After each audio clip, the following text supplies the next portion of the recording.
Hey, it's Mazzy and welcome back. This is day 4 of Record Store Day Preview 2025. There's going to be one more Friday, tomorrow, the big one, which has some of the jazz records on Resonance Records and Kraft and some releases from Omnivore. So it's a little soul and rock and jazz, plus my personal picks that I didn't get advanced copies of that I'm going to be looking for on Saturday. So watch all the videos, go back if you've missed some. But there's a handful of records here that I got from the UK from Cooking Vinyl, plus a few things at the end. One reminder and one record that may surprise you, but I think is really a cool ass record, depending on your interest and your proclivities, I guess, in terms of musical taste. Out there record a little bit. But first I want to talk about a record from 1985. I think this is a groundbreaking record and people seem to forget about it. It hasn't been in print for a while on vinyl as far as I know. And this is the debut from Camper Van Beethoven from the Redlands, California. They really kind of got together in Santa Cruz, and I used to see them all around the Bay Area. And of course later David Lowry and Victor Krummenacher, I guess, worked on a lot of the art direction for the band. He was the bass player, but they were a great band. I guess I should name everyone instead of playing favorites. The original members also are Chris Mola on guitars, vocals, and drums, Jonathan Siegel, violin, keyboards, mandolin, noise, and vocals, and Greg Lisher on guitar. Now, Jonathan Siegel, the violin is a key part of this band that adds a gypsy flavor to it. Really rock gypsy.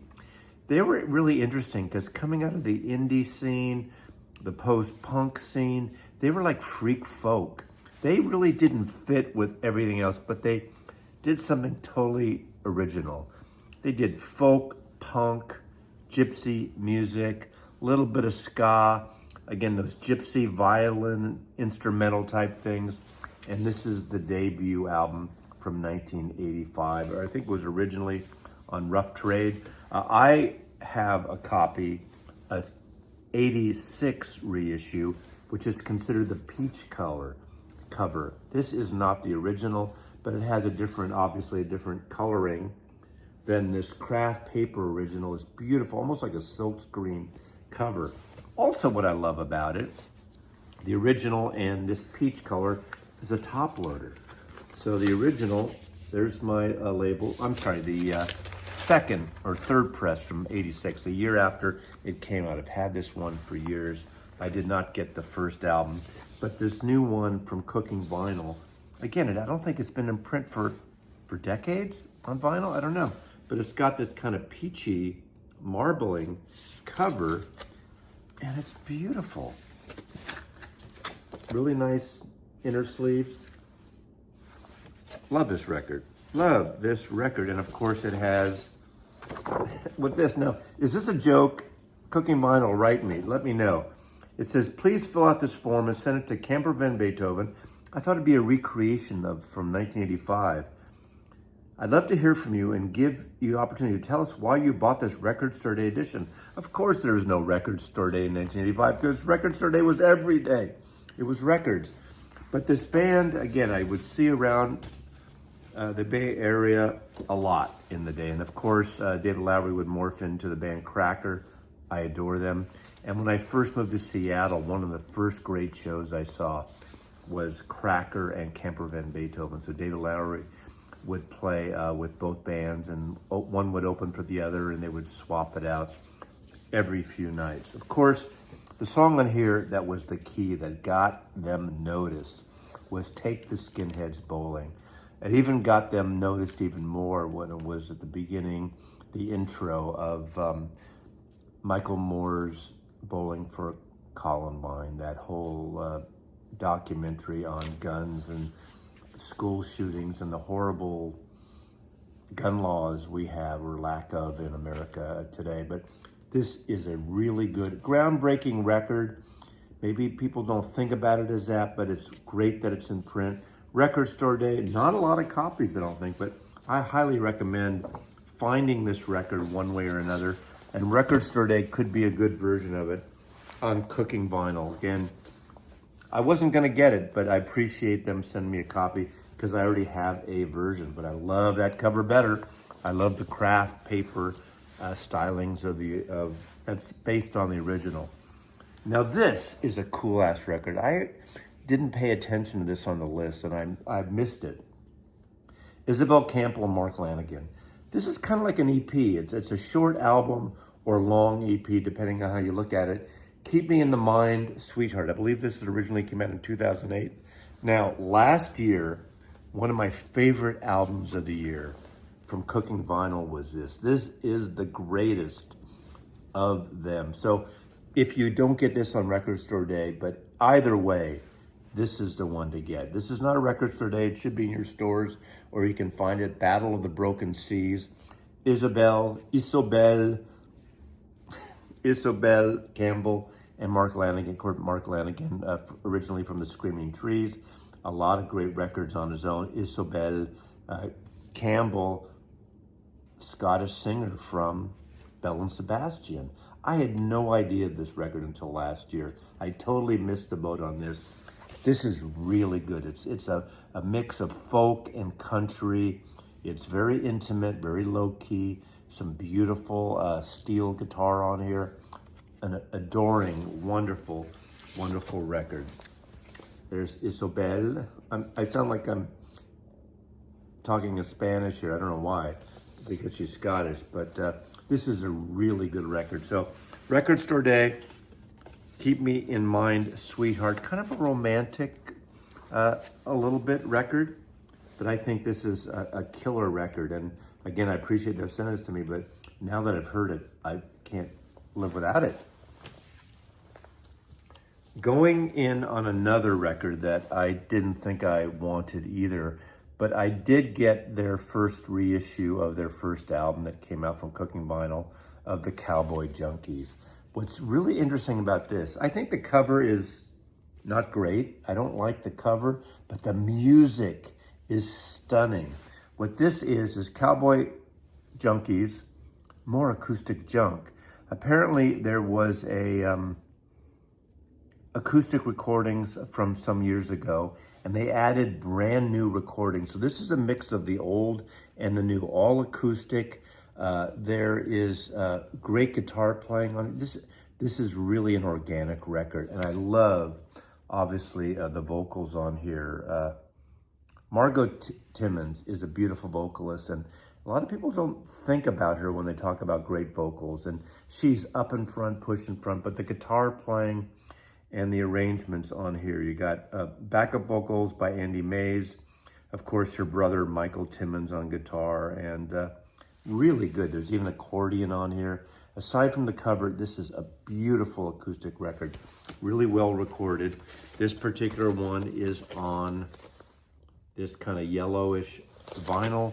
Again, this is a wonderful record. Cowboy Junkies is a very favorite of mine, and I said in that last video about the reissue of the last Cowboy Junkies album that Cooking Vinyl put out, at least the first one, their very first record that had only come out in Canada. I talked about them, and I just love their sound. They were one of the best live bands I've ever seen, that it's like a hi-fi showroom, very audiophile in terms of the sound and the dynamics and the spatial presentation of their live shows. I don't know if they still sound like that, but this is excellent. More acoustic junk for Record Store Day from Cooking Vinyl. Killer record. Could use a better art direction, in my opinion, but the music is incredible. It's the music, stupid, right? Next is one that I probably wouldn't have got. Now,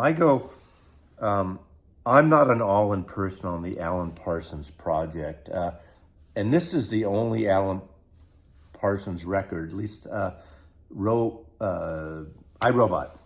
There it is. An art rock, semi-prog project. Alan Parsons, of course, was an engineer at Abbey Road, worked with the Beatles, worked with Paul McCartney on some of his early solo albums in the 1970s, and then all of a sudden comes up with a project of different artists, almost like a greatest hits of artists, pulling together and doing this conceptual series of records that were very successful. I really like iRobot, the main record. This is probably a record that would be for people who are all in on Alan Parsons. These are kind of demos and works in progress and creations, some instrumental backtracks, some obviously full-on vocals. Obviously you see the tapes and the track listing here.